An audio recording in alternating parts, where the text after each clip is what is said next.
Estamos escuchando Y Así Nos Va con Lara y Hernández por RCR 750 AM. Bueno, hemos vuelto a la transmisión en YouTube. Y por supuesto que, bueno, hay una caída de la sintonía, obviamente, porque la gente se fastidia. Sin embargo, vamos a enviarle saludos a quienes siguen ahí al pie del cañón en el chat en vivo en YouTube. Saludos a Naika Díaz. Saludos aquí nos saluda alguien que no da su nombre desde Santa Cruz de la Sierra, en Bolivia. Saludos a Indira Guzmán, a Jorge Castro, a Félix Guedes.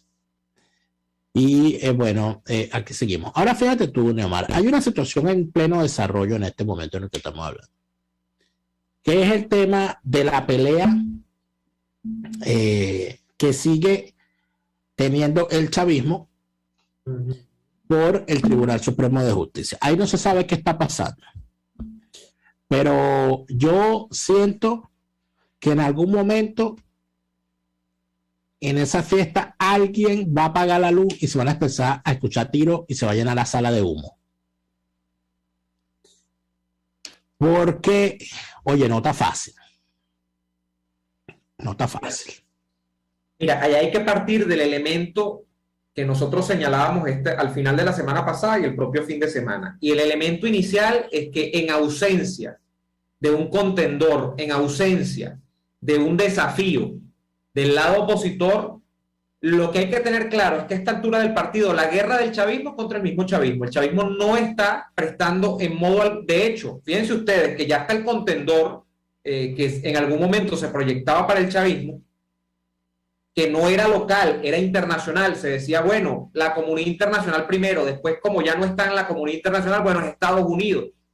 Ya eso se ha desvanecido a un punto, o sea, donde el chavismo no tiene problemas de contención con respecto, no a Guaidó, al propio gobierno de Biden o a los que están más cerquita acá, se sienten cómodos porque en Colombia, pues, la primera opción de ganar la presidencia de la República lamentablemente la tiene un exguerrillero como Gustavo Petro. Se sienten cómodos porque está cabalgando en las encuestas en el Brasil el juzgado por corrupción Luis Ignacio Lula da Silva y porque Bolsonaro no da pie con bola para tratar de reelegirse en las próximas elecciones. Y se sienten envalentonados porque iniciativas desde este lado del charco, como el famoso Grupo de Lima, pues terminaron yéndose a la nada, es la verdad. Entonces, ¿qué ocurre? Un movimiento como el chavismo, que más que político, tiene unas dinámicas que ya se los hemos dicho, se mueven en torno a los flujos del dinero que están vinculadas a las distintas actividades criminales, es obvio que va a generar ronchas. Y estamos en un espacio para el chavismo muy importante de tiempo porque recuerden ustedes que el elemento que hace que las peleas no se den dentro del... que hace que el chavismo se unifique, que no haya pelea, es la amenaza externa. Al chavismo se le escabulló la amenaza externa en este momento. El chavismo no tiene enemigo externo en el frente.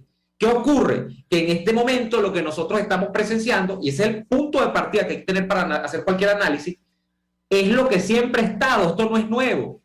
En el chavismo hay un saco de gatos, en el chavismo hay intereses de todo tipo y de toda laya. Lo que ocurre es que esos intereses y esas presiones siempre ellos logran, y eso hay que decirlo, los logran postergar en el tiempo porque ellos saben que si el proyecto como un todo se cae, pues ellos no es que quede expuesto el grupo de Diosdado o el grupo de Michael Moreno o el grupo de Nicolás, es que quedan expuestos todos porque todos están, quieran o no, montados en el mismo barco. Entonces, Daniel, ¿qué es lo importante? Nosotros estamos en este momento, y por eso hay que tener mucho ojo crítico, estamos viendo realmente los problemas del chavismo, sí los estamos viendo. Ahora, ¿que eso basta para que el chavismo colapse? Mira, no lo sabemos, pero tampoco se descarta. Tampoco se descarta que de aquí salga o que esto llegue a unos estadios y a unos niveles de pugnacidad que sean tan grandes, pues que comiencen a generarse deshilachamientos dentro de la estructura chavista que sean importantes, porque ya los ha habido. Deshilachamientos ha habido cuando removieron a Rafael Ramírez, deshilachamiento hubo cuando sacaron a Luis Ortega Díaz, deshilachamiento hubo cuando Cliver Alcalá Cordones se metió a Sapo y a Cooperante y estuvo colaborando no solamente con la oposición venezolana, sino que se fue a los Estados Unidos a ponerse en bandeja de plata. Lo que pasa es que esos deshilachamientos, esos famosos quiebres, como le encanta hablar a los transitólogos y tal, no han sido de magnitud, de consideración para que el proyecto, para que el espectro criminal que abarca a todas las organizaciones del chavismo se quiebre de manera considerable. Pero en este momento, nosotros, TSJ, mundo militar y tal, hay que meterle el ojo porque ahorita es que estamos viendo la verdadera cara del chavismo, porque ellos no tienen, ellos están confiados, ellos están tratando de ver cómo llegan en medio de las peleas al 2024, que es la próxima jugada, y sabiendo que de aquí a 2024 pareciese que ellos no van a tener contención ni externa ni interna, o sea, ellos no van a tener rivalidad, entonces la pelea es entre ellos. Mira, yo creo que además de eso hay otra cuestión más básica y más rupestre, ¿no? Que son los reales. Reales, porque hay una gente que tiene muchísimo, y entonces ya se han perdido las perspectivas. ¿Cuánto puede tener guardado Pedro Carreño? Algo. De los negocios que hizo cuando fue ministro del Interior y de las cosas que ha rasguñado por ahí, defendiendo los intereses a este, al otro, a aquella, más allá. ¿Cuánto puede tener ese señor por ahí guardado? Diputado, yo estoy seguro que Pedro Carreño no tiene más que un sobrino de Cilia Flores. Muy difícil. Pero además de eso, ponte a analizar. Cuando tú revisas la figura de Pedro Carreño, ¿qué ha hecho Pedro Carreño en su vida? ¿Cuál es la obra de Pedro Carreño? Yo lo vi en el programa ese que tiene en la señal robada a RCTV, en el canal que dirige Wilton Mantequilla. ¿Qué pasa? Bueno, una señal que otrora tuvo a Renio Tolina, a Damelis Díaz, Marcel Granier. Ahora tiene a Pedro Carreño, el doctor Pedro Carreño. Ahorita tiene a Pedro Carreño. Al doctor Chimbín. Ese portento. No, el doctor Chimbín era más serio. Porque el doctor Chimbín tenía su frase. El personaje de Chespirito que andaba con la bolsita todo el tiempo. Chapatín, el doctor Chapatín. El doctor Chapatín. Él es el doctor Chapatín. Pero tú sabes que el doctor Chimbín tenía una frase, su frase de cierre, su mancheta. Ajá. Cuando al final él la embarraba y no lo contrataban encima, él se iba con su cigüí, que era Honorio Torrealba, su bachiller. Le decía, vámonos, bachiller. Entonces decía... Claro, porque antes ese bachiller era una gran vaina. O sea, claro, pero entonces él decía, yo me voy con el maletín vacío, pero con la frente en alto. Entonces, ese era el doctor Chimbín. Era Joselo, ¿no? Era Joselo. Muchísima gente en Venezuela no vio el show de Joselo, pero utiliza el término doctor Chimbín. El que no utiliza mucho es el del licenciado Esparragosa, doctor Chimbín quedó más en el tiempo. A mí me encantaba el licenciado Esparragosa, porque él usaba esas pegas, era el típico borracho que llegaba serio a la fiesta y se tomaba 2 tragos y desbarataba la fiesta. Solo para mojar mis labios. Solo para mojar mis labios nada más. Carrate para acá. Pero no tomo esas bebidas no, impúdicas. No, él decía, yo no mojo mis labios con esas bebidas pecaminosas. Pecaminosas, el tipo no se tiraba la primera. Las nalgas de las mujeres y todo. No, empezaba a hacer buche, empezaba a hacer gárgara. Una cosa terrible lo que hacía José. José era de lo último, de verdad. Qué personaje. Entonces, RCTV tuvo a Joselo. Tevez tiene a Pedro Carreño, que es más Chimbín que el doctor Chimbín, porque el doctor Chimbín iba con la frente en alto y con el maletín vacío, pero este va con el maletín vacío, ¿verdad? Y con la frente en alto y con los bolsillos llenos y con la mejor ropa que se puede comprar. Pero entonces uno se hace la pregunta, de verdad, yo veía al tipo diciendo que él iba a cumplir, que él era parlamentario. Soy parlamentario desde el año 98. Lo decía con orgullo, ¿no? Yo voy a cumplir 25 años como parlamentario. Y entonces yo me pongo a pensar, bueno, más o menos igual a Ramos Alú. Unos tipos que estuvieron la mitad de su vida, ¿verdad?, siendo parlamentarios y que no tienen su nombre ni en una ley, que no pueden mostrar su obra parlamentaria, que no pueden dejar una pieza de discurso para la posteridad. Nada. Ese señor lo que tiene es, una vez se paró a insultar a Capriles, a llamarlo tal por cual. Una vez se paró a decir que era mentira lo que decía Patricia Poleo porque Montesino estaba muerto. Y después apareció Montesino vivo y en Venezuela. Después salió a decir que había que investigar DirecTV porque ellos tenían unos decodificadores que espiaban a la gente. En camarita. Sí, o sea, así, una tras otra. Empezó a trastabillar y a decir que él quería que la Louis Vuitton montara una fábrica en Venezuela para él comprar las corbatas hechas en Venezuela. Entonces, imagínate tú. Entonces, cuando tú tienes esas cosas, ¿verdad? Entonces tú te preguntas, ¿y cuál es la obra de este señor? Te dice que tiene 25 años como parlamentario. Por ejemplo, la obra está, el tipo está, todo el tiempo está. Tú te buscas a gente, por ejemplo, Rafael Caldera, que no es santo la devoción que es santo la devoción de muy poquita gente, ¿no? Porque ahora nadie fue calderista. Bueno, Rafael Caldera había hecho la ley del trabajo, la reformó, aparece su nombre en varias leyes y tal. Claro. Carlos Canal Mata, por Dios. Bueno, la labor parlamentaria de Canal Mata, tanto pues yo le cuento. David Morales Bello. ¿Sabes qué? Que David Morales Bello se afanó y se fajó en la ley como jurista y muy interesado en el tema. En la ley relacionada al tema de las sustancias estupefacientes y psicotrópicas, como se llamaba antes a la droga. Legisló en esa materia Morales Bello y escribió al respecto libros. O sea, habían parlamentarios que tenían... por ejemplo, con proyectos de educación, los proyectos de educación de Luis Alberto Machado, por ejemplo. De Luis Alberto Machado o de Carlos Moro Gersi.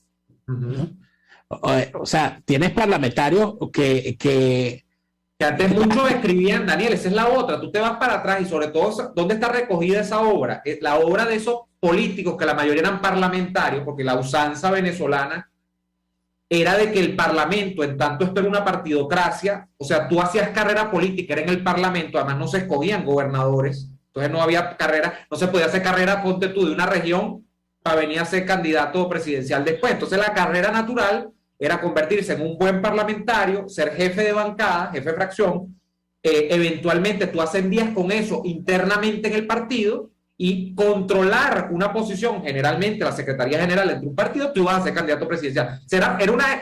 Era muy parecido a la carrera como es en Estados Unidos. En Estados Unidos, claro, en Estados Unidos ha habido gobernadores, presidentes, pero es parecido en el término de que la carrera política, la ascensión o el ascenso político se hacía a través del Parlamento.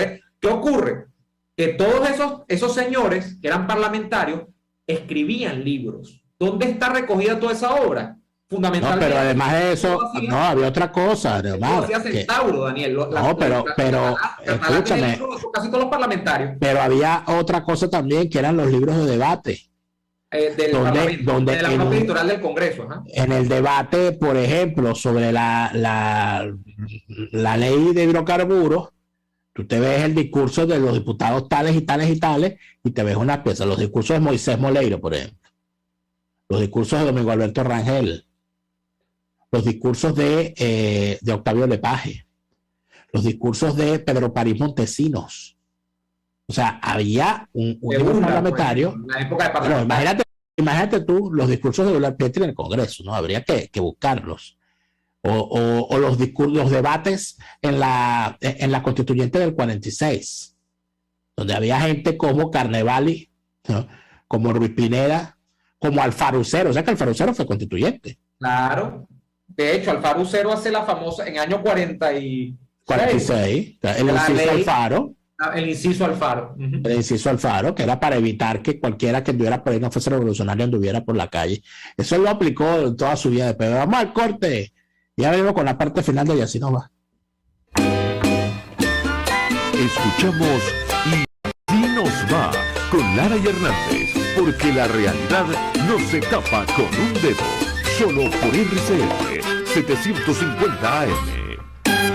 Sintonícenos a través de Periscope, @RCR750, la radio que se ve. Antojos de pizza, pasta o risotto durante la cuarentena. Lo resolvemos. En Il Sapore de la Noche tienen delivery a varias zonas de Caracas. Así es, Il Sapore de la Nonna te lleva lo mejor de la comida italiana hasta la puerta de tu casa. Haz tu pedido por el 0212-634-0982 o por el 412-569-9404 y disfruta de todo su sabor. Il Sapore de la Nonna en cuarentena sigue siendo el sabor de Italia en Caracas. Atuplata.com.be, la cuarentena no los detiene. Siguen haciendo envíos desde los Estados Unidos a Venezuela sin complicaciones.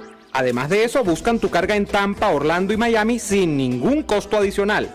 Sí, no tienes que moverte. Van hasta la puerta de tu casa y se encargan de todo.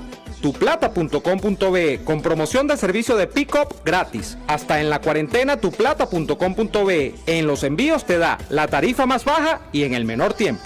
RCR 750 AM, porque lo bueno une. Estamos presentando Y así nos va, cuando se tiene algo que contar, con Lara y Hernández, solo por RCR 750 AM.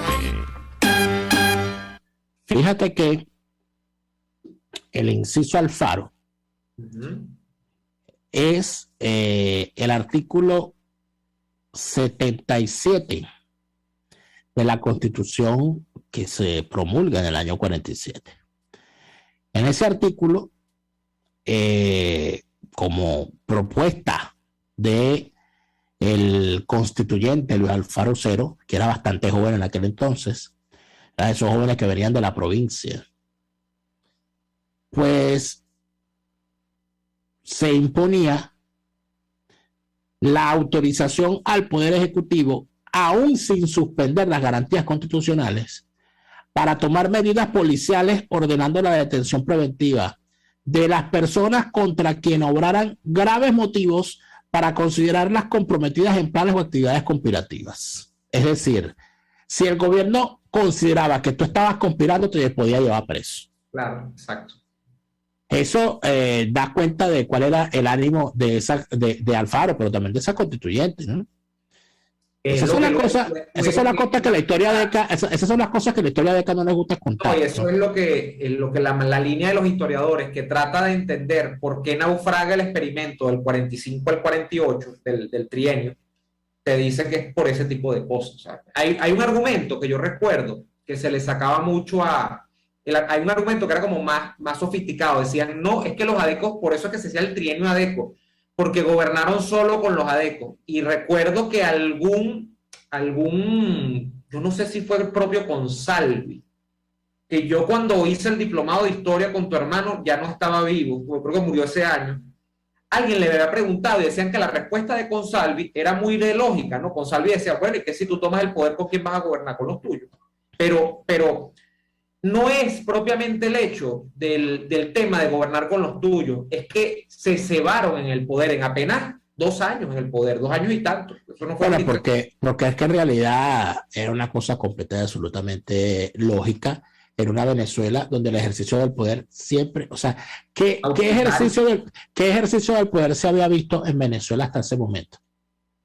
El poder mismo. O sea, lo que yo le reclamo a la historia impuesta por los adecos, que han querido imponer que el trienio adeco fue una maravilla donde hay todo era una fiesta hasta que llegaron los militares. Porque es el voto a la mujer. Era mentira. O sea, bueno, sí, le dieron el voto a la mujer, pero y el inciso Alfaro y el sectarismo, etcétera. Lo que le hacía la Caldera y lo que le hacía una realidad. Eso es una realidad. O sea, eso es una verdad verdadera. Pero lo que se le debe reclamar también porque como hay un yin, hay un yang. Este tema de la ¿cómo se llama? De la historia antiadeca. Entonces, que son los que quieren reescribir la historia, ¿no? Culpando a los adecos absolutamente de todo y tal y todo aquello. Bueno, lo que se debe reclamar también es que esa corriente bastante minoritaria y chimba de paso, que anida es en redes sociales y en 1, 2, 3 programitas por ahí, es que no profundizan en la revisión de las cosas, de la cosa lógica, que es el ejercicio del poder en Venezuela había sido y sigue siendo el mismo. El que tiene el poder no lo quiere soltar, bien sea ojo, que durante el periodo del 58 al 98, ocurrió exactamente lo mismo. Lo que pasa es que desplazaron el ejercicio del poder no a una persona, sino a los partidos. Y entonces los partidos no eran desplazados del poder, no dejaban y hacían todo lo posible para no ser desplazados del poder. Y eso es lo único que cambia. O sea, del 48 al 58, ¿qué es lo que cambia? Eso, que antes en vez de tener a una persona tomando el poder y decidiendo hacer con el poder lo que le da la gana, a partir del 58 decidieron que eran unos partidos que se iban a repartir, pero todo era para ellos. Y la voluntad popular y la reflexión, etcétera, eso, bueno, brillaba por su ausencia. Y después llegó Chávez, ¿y qué hay de cambio? Es exactamente lo mismo. Exactamente lo mismo, claro. O sea, un retroceso a que yo tengo el poder y no lo suelto. Y cuando tú revisas a los partidos de la oposición falsaria, ¿qué tienes? A unos capitostes, jefes de esos partidos, que hacen dos cosas. Número uno, se cogen el partido para ellos, el partido es partido mío. Y aquí mando yo. Y si tú estás en mi contra, te voto. Y si a mí no me gusta lo que estás haciendo, me voy y monto otro partido, y en ese otro partido yo soy el jefe y se hace lo que yo digo. Reproducen la misma estructura. Reproducen la misma estructura. Entonces, eso habría que analizarlo para la comprensión de lo que significa para los venezolanos el ejercicio del poder. Sí, con el grave añadido, Neomar, de que hay por lo menos 2 generaciones de jóvenes donde estamos los que votamos por primera vez en el 98 y los que nacieron del 98 en adelante, que solamente han visto en el ejercicio del poder a estos tipos. ¿Entiendes? Por eso es que el trabajo... Yo el gobierno que medianamente recuerdo es Lucinche y Carlos Andrés. Bueno, y Caldera sí. Yo Caldera nada más. Pero después... Yo Caldera nada más. Claro, aquí fíjate, aquí aparece uno y dice, hablan de Pérez Jiménez, pero Alfaro fue peor. Ese es el nivel de básico, básico que tiene alguna gente. Entonces no están escuchando la cosa. Por eso es que uno les dice, vayan a leer. Se está creyendo Vayan y lea para que no le metan cuento ahí en redes sociales y tal. Esta gente diciendo, ay, porque mi general Pérez Jiménez es FFI. Militar ladrón, igualito. Él robó, pero hizo. Igualito que los adecos y que los copellanos, la misma cuestión, todo. Pero robó, hizo. Muchas cosas, porque un presidente de derecha, ¿sí? Pues, y si lo hubiesen dejado, lo hubiese recuperado el executivo. No, porque mi general Pérez Jiménez sí era nacionalista, sí, debe ser que... No, y el Bolívar, la gran... Nos vamos por el día de hoy. Gracias por estar allí. Nosotros nos reencontramos mañana, Dios mediante. Hasta entonces. Por hoy termina Y Así Nos Va. Síganos en Twitter en @YASÍNOSVA, @DeLaraF y @NeoAdolfo. RCR 750 AM. RCR presentó Y Así Nos Va, una producción nacional independiente de Neomar Hernández, certificado número 25.000 por Il Sapore della Nonna, el sabor de Italia en Caracas. Envíos tuplata.com